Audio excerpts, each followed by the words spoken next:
To add to the long list of things that make the settler colony of Israel barbaric, yesterday in Gaza, they dropped off a truck filled with the dead bodies of 80 Palestinians. To be specific, the skeletons, the decomposed bodies of 80 Palestinians. Literal bags of bones, y'all. Like, they're unidentifiable. The Palestinians have no idea who these bodies belong to. They weren't given names, age, where the bodies came from, nothing. Just dropped off a truck full of bones. The 80 bodies were distributed among 15 bags with more than 4 bodies in each bag. They don't know if these were Palestinians killed in Gaza or in the concentration camps that Israel holds Palestinians in outside of Gaza. They don't know if these were bodies that the Israeli occupation forces dug out of their graves, which is something that Israel very commonly does, just like any other colonizer. Since October, Israel has dug out and stolen the bodies of more than 2,000 Palestinians just straight out of their grave. So are the 80 bodies in this truck part of the 2,000?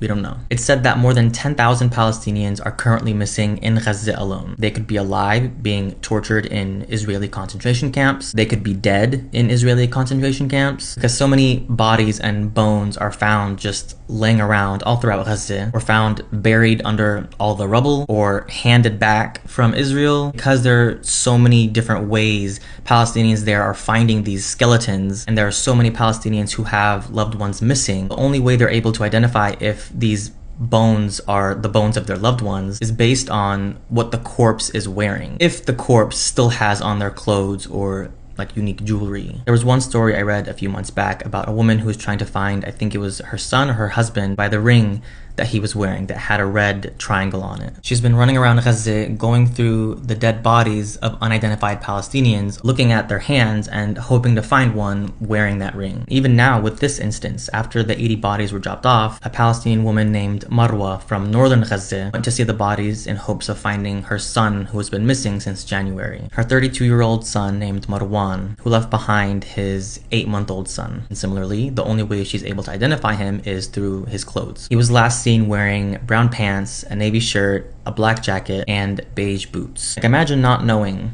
whether your son is dead or alive, but still having to go through these 80 bodies, 80 skeletons, hoping, but also not hoping, to find one of these articles of clothing on the bodies. This is the ongoing genocide that the Palestinians have been subjected to by the Israeli occupation. This is what our people have been enduring since 1948, when the settler colony of Israel was born. Since then, Israel has been stealing Palestinian bodies, both dead and alive, harvesting our organs, jailing the dead bodies of Palestinians after they've been killed as a form of punishment, digging up Palestinian bodies out of our graves. None of this is new, and there is literally nothing that Israel will not do to prove just how barbaric they are. This is why Palestinians resist, because if we didn't, they wouldn't stop at 80 bodies, 2,000 bodies, 10,000. There wouldn't be one living Palestinian body left on the land of Palestine today. This is why we say reject normalization and support the Palestinian resistance. As always, may Allah have mercy on the souls of these 80 bodies, and may the pain that they experienced in this life